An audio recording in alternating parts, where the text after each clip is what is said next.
Hello, आप लोगों का हिंदी की इस क्लास में एक बार फिर से हार्दिक अभिनंदन है, स्वागत है, वेलकम है। बीए पार्ट फर्स्ट के सेकंड पेपर के लिए हम लोग ऊंचाई कहानी पढ़ रहे हैं। मन्नू भंडारी इस कहानी की लेखिका है। ऊंचाई कहानी के बारे में हर वीडियो में कुछ न कुछ मैंने बता ही दिया है ऑलरेडी आप लोगों को कि यह दाम्पत्य संबंधों पर आधारित कहानी है। इस कहानी में एक पति पत्नी शिवानी और शिशिर के अलावा मुख्य पात्र है अतुल, जो शिवानी का प्रेमी रहा था। शिवानी 11 वर्षों के लंबे अंतराल के बाद अचानक शिशिर अतुल से मिलती है। एक मुठभेड़ कह सकते हैं। पति की अनुपस्थिति में वो बेटे को घुमाने ले गई है और पति साथ नहीं आया। इस बात से वो अनमनी बैठी है। समुद्र तट पर उसे अचानक ही जब चलने लगी तब अपना नाम सुनाई दिया और जब नाम पुकारने वाले को गौर से देखती है तो पहचानने में भी वक्त लगा। अतुल इतना बदल चुका था। एक दो और औपचारिक मुलाकातों में उसको पता चलता है कि अतुल ने विवाह नहीं किया। न सिर्फ विवाह नहीं किया, क्योंकि विवाह नहीं करने वाले लोग बहुत सारे ऐसे भी लोग हैं जो बहुत खुश मिजाज हैं, स्वतंत्र हैं। पारिवारिक जिम्मेदारियां तो कम है ही, समाज का दायित्व तो वो ज्यादा निभा पा रहे हैं। अपने आप को दाल रोटी के चक्कर में बांध लेने से, बड़ी जिम्मेदारियों से जो लोग वंचित रह जाते हैं और बाद में कुंठित होते हैं, उस कुंठा से बहुत सारे अविवाहित लोग बच जाते हैं। उनके पास ज्यादा बड़ा दायरा होता है समाज का। कहने को तो कह देते हैं कि इनके परिवार ही नहीं है, लेकिन जिनके परिवार है उनके फिर सिर्फ परिवार ही रह जाते हैं। समाज उनके लिए गौण हो जाता है और समाज उनके लिए कोई अलग काम करने के टाइम में फिर रोड़े के रूप में ही आता है कि समाज क्या कहेगा, लोग क्या कहेंगे। बाकी परिवार ही और परिवार भी का फर्क बना रहता है, वो उसी में घुल मिल जाते हैं। अतुल की स्थिति इस तरीके की नहीं थी। उसका अकेलापन वेदनामय था। वो कठोर हो गया था। एक प्रकार की कोमलता आ जाती है प्रेम अगर आपके जीवन में हो तो। आपके दुख कुछ कम हो जाते हैं। दुख कम नहीं भी होते तो उनका बोध कम हो जाता है, उनका एहसास कम हो जाता है। और ठीक वहीं पर आपको कोई चाहने वाला नहीं है, कोई प्यार करने वाली नहीं है, तो जो दुख नहीं है वो दुख भी हावी हो जाते हैं। कल्पनाएं भी बोझिल होने लगती हैं, उनमें भी रोमांस और रोमांटिकता नहीं रह जाती। तो ऐसा ही एक जीवन अतुल जी रहा है जिसमें रोमांस तो है ही नहीं, अकेलापन भी एक सन्नाटे की तरह से है। नागिन की तरह डसने वाला जो समय है उसके जीवन में चल रहा है। शिवानी को खेद होता है, हालांकि उसको खेद नहीं होता तो भी चलता, लेकिन उसको इस बात का खेद होता है कि उसने एक अच्छा दोस्ताना प्रेम भरा जीवन उसके साथ जिया था और आज जब दोनों अलग अलग हैं तो शिवानी के पास तो किसी चीज की कमी नहीं है। जिन चीजों के लिए समाज मरता है, लोग मरते हैं, वो चीजें शिवानी के पास है। लोग यही तो देखते हैं, कमाने वाला पति है, प्यार करने वाला पति है, घर संभालने वाली पत्नी है, प्यारे प्यारे बच्चे हैं, बस हो गई लाइफ पूरी। ये so called complete life Shivani के पास भी थी। लेकिन अतुल का सोनापन, खालीपन देखकर उसको एक ग्लानि होती है और उस ग्लानि के बोझ से निपटने के लिए वो एक रास्ता अपनाती है कि वो उसको प्यार देती है। उस प्यार से उसकी कठोरता कम होगी तो वो जीवन के बारे में नए सिरे से सोचेगा। ऐसा शिवानी सोचती है। उसके मन में अपने पति के लिए बहुत प्यार होता है। आप अगर अपने स्तर से ऊंचे नहीं उठेंगे तो आपको शिवानी हमेशा चरित्रहीन और एक गलत महिला लगेगी। आप अगर ये सोचेंगे कि किसी भी इंसान को जिस तरह से हम खाना देते हैं, कपड़ा देते हैं, चैरिटी करते हैं, फीस भरते हैं, उसी तरह किसी को प्रेम भी दिया जा सकता है, जिसको कि पहले आपने दिया हो और जहां पर दोनों की रजामंदी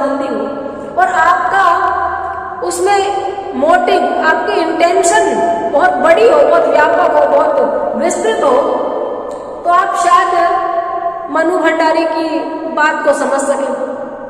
और लौट लौट कर आपको वहां नहीं जाना हो, रिपीटेडली वो काम नहीं करने हो, और आप अपने जीवन में संतुष्ट हैं, जो जीवन आप वर्तमान में जी रहे हैं उससे आप खुश हैं, तो आप एक इंसानी कृत्य करके आए हैं। इंसान के तौर पर आपने एक दोस्त को एक दोस्त की तरफ से कुछ दिया था।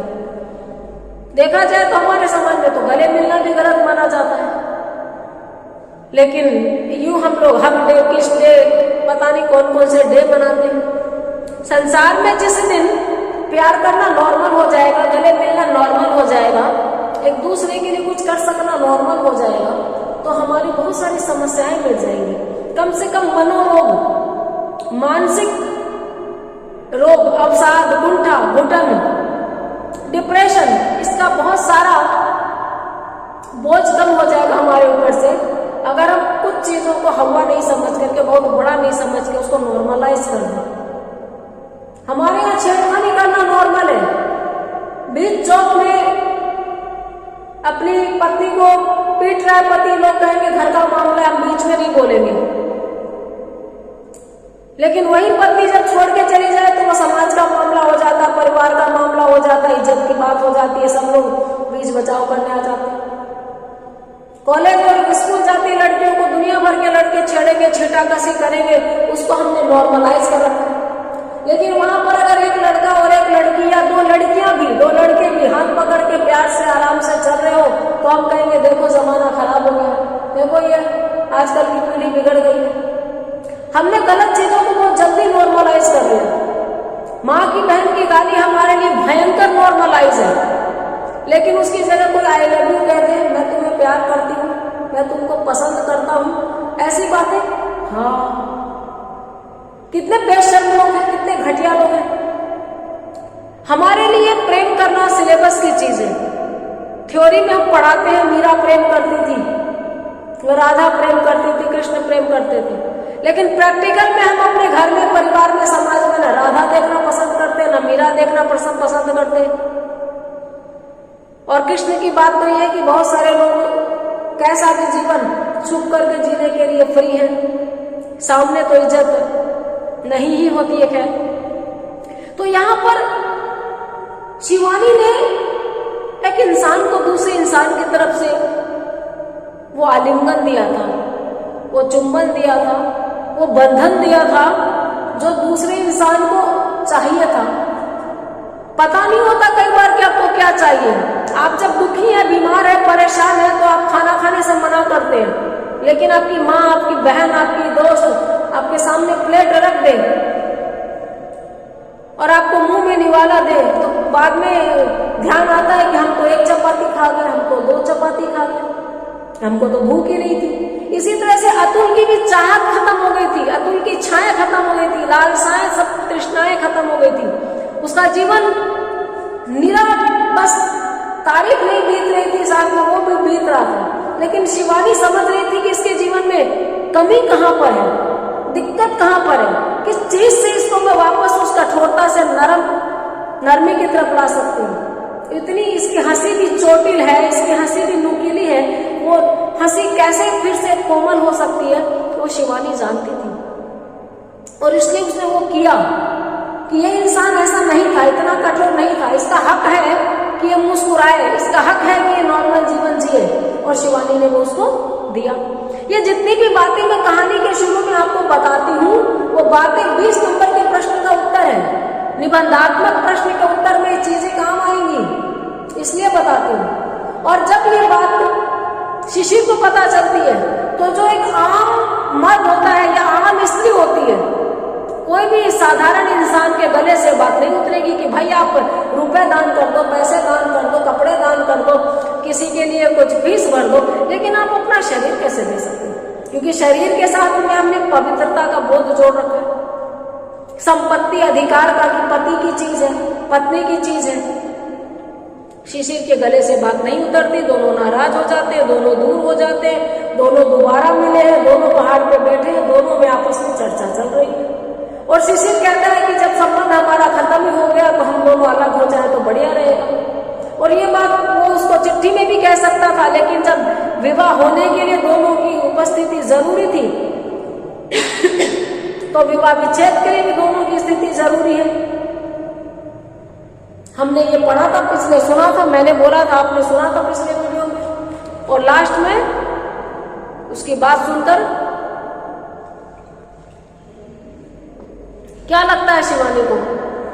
शिवानी ने पलके उठा के देखा भी तो शिशिर को नहीं देखा, दूर देखती रही और कहती है कि हमारा संबंध अगर इतना कोमल था कि छोटा सा आघात भी नहीं झेल सका तो फिर मैं इसको कैसे बचा सकती हूँ? उसका खत्म हो जाना लाजमी है। मुझे तो लगता था कि हमारा संबंध इतना मजबूत है कि चाहे कुछ भी हो जाए ये संबंध नहीं टूटेगा। मेहंदी हसन की आवाज में गजल सुनी थी बहुत पहले। गम बढ़े आते हैं दुश्मन की निगाहों की तरह, गम बढ़े आते हैं दुश्मन की निगाहों की तरह, तुम छुपा लो मुझे अपने गुनाहों की तरह। जैसे कई बार हम आंख फाड़ के देखते हैं ना, तो दुश्मन या जो हमें पसंद नहीं करता घूर के देखता है, तो मेरे दुख तो बढ़ रहे हैं दुश्मन की आंखों की तरह। और ये आदमी सबसे ज्यादा छुपा के क्या रखता है? अपने गुनाहों को। तो तुम छुपा लो मुझे अपने गुनाहों की तरह। अगर सच्चा प्यार हो तो साथ खून भी माफ है, ये जो हो गया जो हो गया। कई लोग तो छेड़खानी के बाद भी माँ बहन पत्नी बेटी को दोषी ठहराते हैं, और कई लोग ऐसे हैं कि रेप हो जाने के बाद समझते हैं कि ये गुनहगार नहीं थी, इसकी गलती नहीं थी, रेपिस्ट गलत था और इसको अब ज्यादा प्यार की जरूरत है, इसको तो अपनाए जाने की जरूरत है, इसके तो जख्म बने हैं, ये तो दुखी है। जैसे और डकैती चोरी हो जाती है हम सामने वाले से संवेदना रखते हैं, वैसे हम रेप सर्वाइवल के साथ में नहीं रखते हैं। उसको तो हम खुद को विक्टिम ब्लेमिंग, इस समय गई थी इसलिए हुआ। तो शिवानी को लगता है कि तो रिश्ता ऐसा था कि वो कुछ भी करेगी तो उसको अपनाएगा। इन दोनों में तो कोई दो था ही नहीं, दोनों मिलकर एक थे। लेकिन वो जिस जगह पे जाके इस रिश्ते को देखती है उस जगह पे जाके शिशिर नहीं देखता है। और कहानी का नाम ऊंचाई है। चाहे आप मेरे वीडियो को डिसलाइक दें चाहे लाइक करें, लेकिन आप इस बात को समझिए कि इस कहानी का नाम ऊंचाई है। इसमें आपको अपने खोल से बाहर आके सोचना पड़ेगा, सीमित सोच से बाहर आके सोचना पड़ेगा, आपको ब्रॉड माइंडेड बनना पड़ेगा। थोड़ी सी गुंजाइश आपके विचारों की परिपक्वता की मांगती है ये कहानी। तो शिवानी बोलती है जो बोलना था, और शिशिर क्या सोचता है कि जब वो बोलेगा कि संबंध विच्छेद हो जाना चाहिए तो शिवानी जो है वो कटे पेड़ की तरह गिर जाएगी उसकी बाहों में। उसकी निर्जीव देह को संभालने के लिए शिशिर एकदम बेताब है। हर आदमी को बड़प्पन का शौक है, हर आदमी महान बनने को ललचाया रहता है। शिशिर भी सोचता है कि मैं बड़े दिल वाला पति बन जाऊंगा, कि ये माफी मांगेगी, कटे पेड़ की तरह मेरी बाहों में गिर जाएगी, शिशिर मुझसे गलती हो गई, मुझे अपना लो। ये अपना लो वाला भाव रुग्ण भाव है, विचार से है, और वो उसको अपना लेगा, वो उसको माफ कर देगा। लेकिन ना तो वो रोई ना गिड़गिड़ाई, और एक ही बात कहती है कि यदि हमारे संबंधों का आधार इतना छिछला है, इतना कमजोर है कि एक हल्के से झटके को भी संभाल ना सकता, तो सचमुच उसे टूट ही जाना चाहिए। बहुत ही भाव विहीन थी उसकी ये आवाज। अपनी आवाज को खुद नहीं पहचान पाई, क्योंकि दिल में वो स्वीकार नहीं कर सकते कि शिशिर उसको नहीं समझता और शिशिर उससे छूट जाएगा। आसमान में सफेद पंछियों का एक झुंड बंदरवाड़ सा बना था, धूप में अपने पंखों को झिलमिलाता उन दोनों के सिर के ऊपर से उड़ गया। देखिए एक एक लाइन का आप सोचेंगे लाइन क्यों लिखी, कहानीकार को ये क्यों लिखना चाहिए था। दोनों बात कर रहे बताते रहते, ऊपर से पक्षियों का झुंड निकला। प्रकृति का क्या परिवेश है, कैसा माहौल है, और एक एक चीज से हमें कनेक्ट करना होता है इन लोगों को। जब ये संबंधों की बात करती है तो बोलता है संबंधों की बात तुम मत करो, तुम्हें तो कोई हक भी नहीं है। तुम जैसी औरत का क्या समझेगी संबंध की पवित्रता को। बहुत जहर बुझी आवाज में शिशिर जब वो कहती है कि हमारे संबंधों का आधार अगर इतना ही छिछला था तो इनका टूट जाना ही बेहतर, तो कहता है संबंधों की बात तुम मत करो, तुम्हें तो कोई हक भी नहीं है, तुम जैसी औरत क्या समझेगी संबंध की पवित्रता। शिशिर के मन का सारा जहर, सारी कटुता उसके स्वर में जैसे छलकी पड़ रही थी। जितना गुस्सा उसके अंदर था, जितना जहर क्रोध का उसमें उबल रहा था, वो सारे का सारा इस वाक्य में उसने उड़ेल दिया। उसका मन हो रहा था कि दोनों हाथों से दबोच कर शिवानी को झकझोर डाले, इतना कि वह चीख कर कह उठे, शिशिर मुझसे गलती हो गई, मुझे माफ कर दो, तुम्हारे बिना मैं नहीं रह सकती, रह भी नहीं सकूंगी। पर ऐसा कुछ नहीं हुआ। तो वह अपना सारा आवेश हथेलियों को मसल कर निकालने लगा। उसका मन तो कर रहा था कि शिवानी के दोनों कंधों को हिला दे कि बोलो तुमने ऐसा क्यों किया, और शिवानी इतनी निढाल हो जाए कि बोले मुझे माफ कर दो शिशिर, मुझे नहीं पता था, और वो फिर उसको माफ कर देगा। लेकिन ऐसा नहीं हुआ। शिवानी तो पत्थर की हो चुकी है, इस रिएक्शन की उसको उम्मीद भी नहीं थी, संबंध के टूटने की तो उसने कल्पना भी नहीं की थी। अतुल अब उसके दिमाग में कहीं नहीं है। ऐसा नहीं हुआ। शिशिर से माफी उसने नहीं मांगी, शिशिर को बड़प्पन दिखाने का मौका नहीं दिया, तो उसकी कड़वाहट अत्यंत क्रोध में बदल गई, और वो अपने दोनों हथेलियों को तुम्हारी जैसी औरत को तो कोई हक भी नहीं है, और ऐसे गुस्से में बोल रहा है। शायद तुम ठीक कहते हो, क्योंकि अब तो सचमुच ही मुझे इस संबंध में कोई पवित्रता नजर नहीं आती। मैं तो सोचती थी यह संबंध इतना ज्यादा पवित्र है कि सारे संसार की अपवित्रता भी इसमें आकर पवित्र हो जाती है, पर जरा से स्पर्श से यदि, वो कहता है ना तुम्हारे जैसी औरत समझ भी नहीं सकती, तो ये कहती है कि शायद तुम ठीक कहते हो, क्योंकि इतनी डिस्कशन, इतनी लंबी चर्चा के बाद तो मुझे भी अभी संबंध में कोई पवित्रता नजर नहीं आ रही है। जबकि वो पहले सोचती थी कि यह संबंध इतना पवित्र है कि सारे संसार की पवित्रता भी अगर इसमें, इस संबंध के बीच आए तो वो पवित्र हो जाएगी। पर जरा से स्पर्श से यदि, किसी को छूने मात्र से संबंध अपवित्र हो गया, मैं अपवित्र हो गया, तुम्हारे जैसी औरत, ये शब्द तुम्हारे मुंह से निकल गया, तो आगे उसकी बात बीच में काट के बोलता बकवास बंद करो। शिशिर एक तरह से चीख सा पड़ा, और फिर दोनों एकाएक ही चुप हो गए। उसको शिवानी का कोई तर्क नहीं सुनना, गुस्से में कहता बकवास बंद करो। चीख पड़ा एकदम, अजीब सा था वह सन्नाटा, दोनों एकदम से चुप। इतना चीखा वो तो शिवानी भी चुप, खुद भी ये फील करके चुप हो गया कि कितनी जोर से वो चिल्लाया। तो वो सन्नाटा जो था वो अजीब सा था। पथराई सी नजरों से शिवानी ने देखा कि उसकी छाया के पास की छाया हल्के से कांपी, और फिर धीरे धीरे सरक कर दूर होने लगी। दोनों लेटे हुए थे, छाया में बैठे थे, तो वो सिर्फ देखती है, सामने पत्थर पे पड़ी छाया को ही देखती है, उसको तो देखती भी नहीं है कि एक छाया सरक कर उससे दूर हो रही है।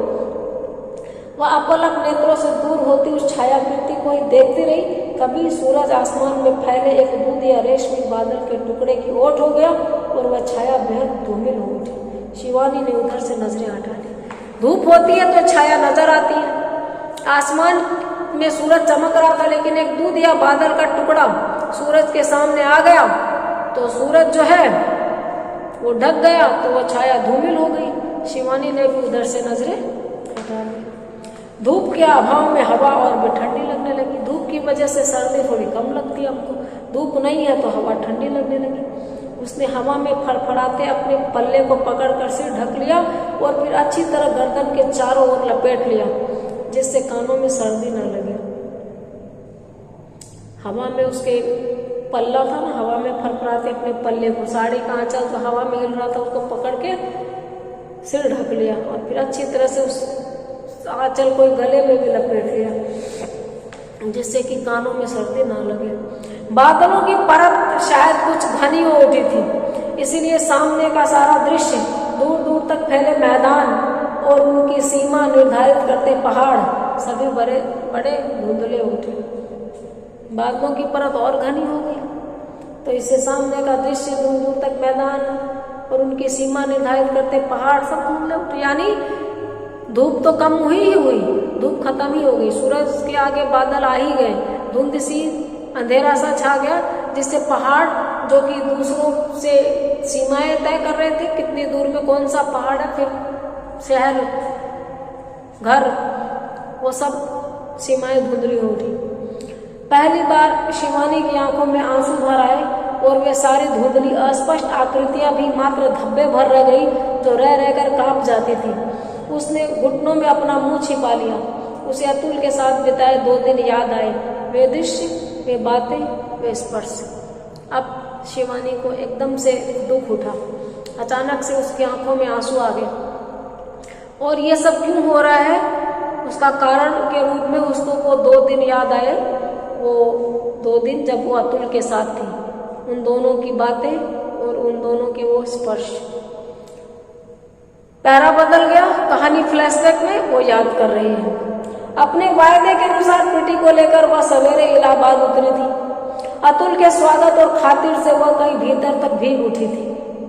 अतुल दोपहर तक बस केवल प्रीति के साथ खेलता रहा था। उसके लिए उसने ढेर से खिलौने लाकर रखे थे और जब खाकर प्रीति सो गया था तो पहली बार दोनों ने आमने सामने बैठकर बातें की थी। वायदा यह था कि प्रीति को छोड़ेगी तो वो इलाहाबाद आएगी। जब उसको लेके गई थी, हाँ, तो अभी प्रीति था उसके साथ। अतुल के स्वागत और खातिर से वो कहीं भीतर तक भीग उठी थी। अतुल ने इतना स्वागत किया, जब वो बच्चे को घुमाने लाई थी, उसको छोड़ने भी जाना था ना हॉस्टल में, तो बच्चे के साथ वहां पहुंची। अतुल ने इतनी आवभगत की, इतना केयर किया, इतना ध्यान रखा कि वो भीतर तक भीग उठी। यानी मन में महसूस हुआ कि देखिए, हम कहीं पे भी जाते हैं, हमारे लिए कोई भागदौड़ करता है, तुरंत हाथ धुलाता है, गर्म पानी लाता है, चाय पिलाता है, फील तो होता ही है।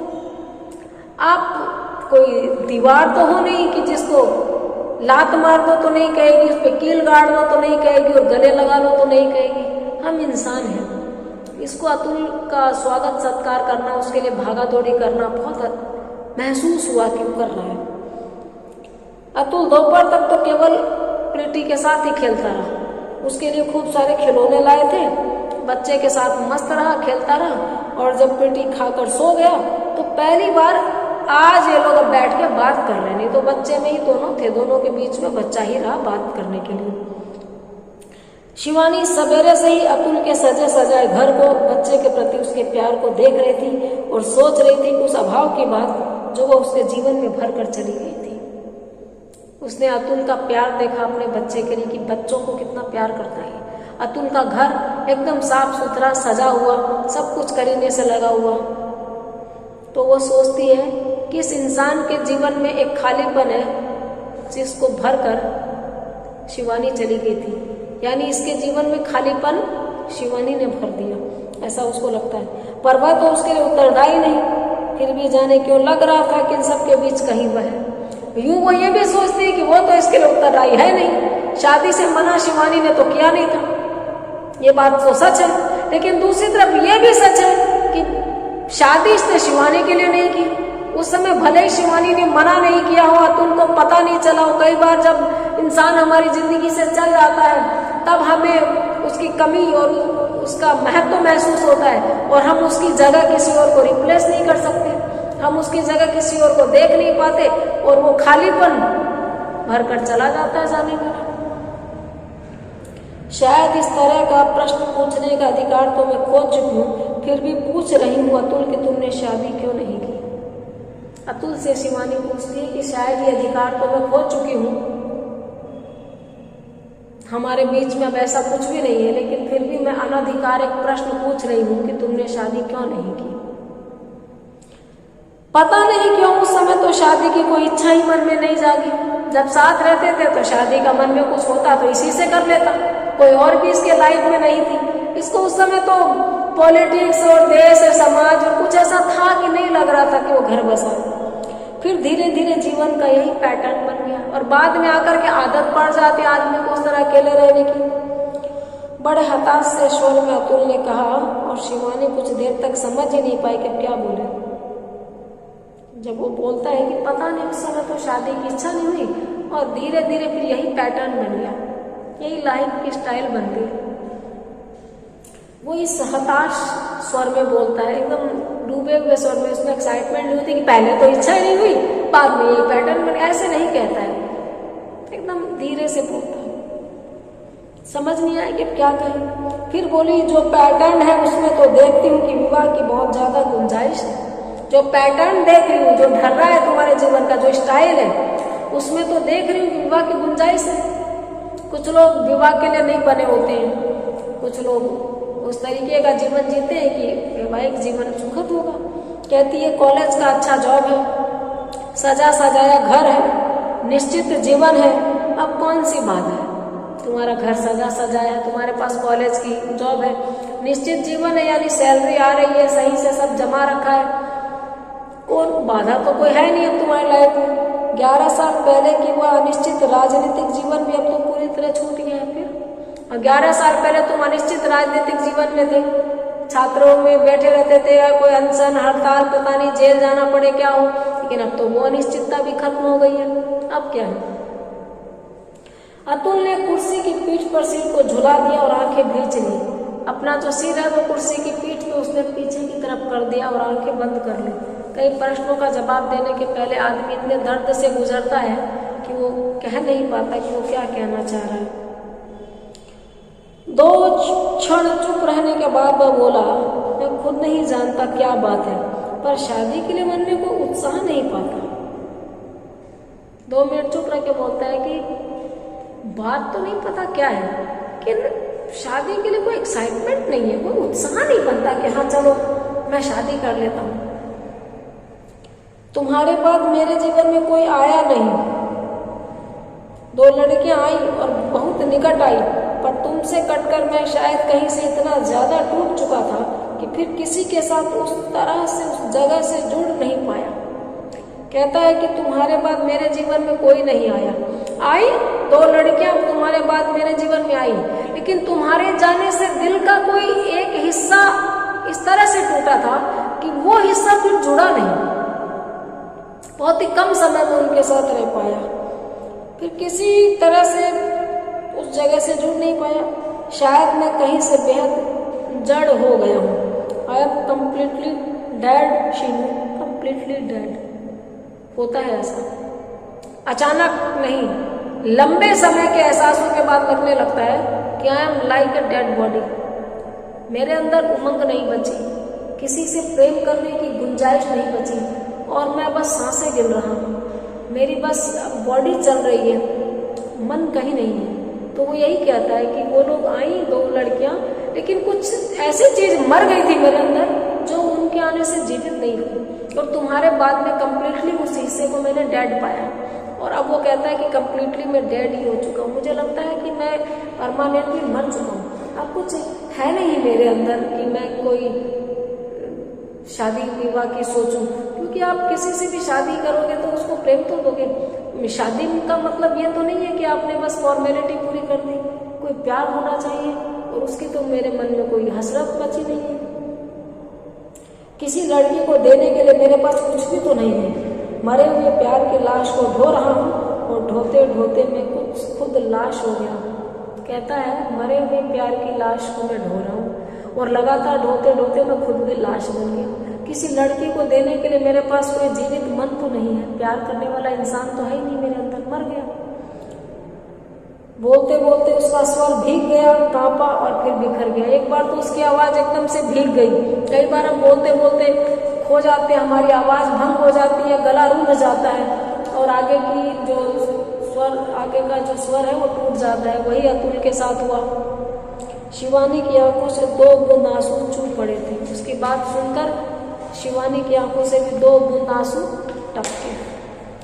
उसके बाद रात को गाड़ी में बैठने तक दोनों में कोई बात नहीं हुई थी। रात को अपने बच्चे को लेकर उसको ट्रेन से जाना था, रिजर्वेशन थी, दोनों की फिर कोई बात नहीं हुई। और जब गाड़ी चल पड़ी, अतुल पीछे छूट गया, तो वह तकिए में मुंह छिपाकर देर तक आंसू बहाती रही। किस बात पर उसे रोना आ रहा था वो खुद नहीं समझ पा रही थी। रात को ट्रेन में बिठाने आया तो ट्रेन चल पड़ी, अतुल चला गया। अब कई बार हमें कारण नहीं पता होता, लेकिन हम रो रहे होते हैं, ना हमें किसी ने डांटा है, ना हमें किसी ने कुछ कहा है।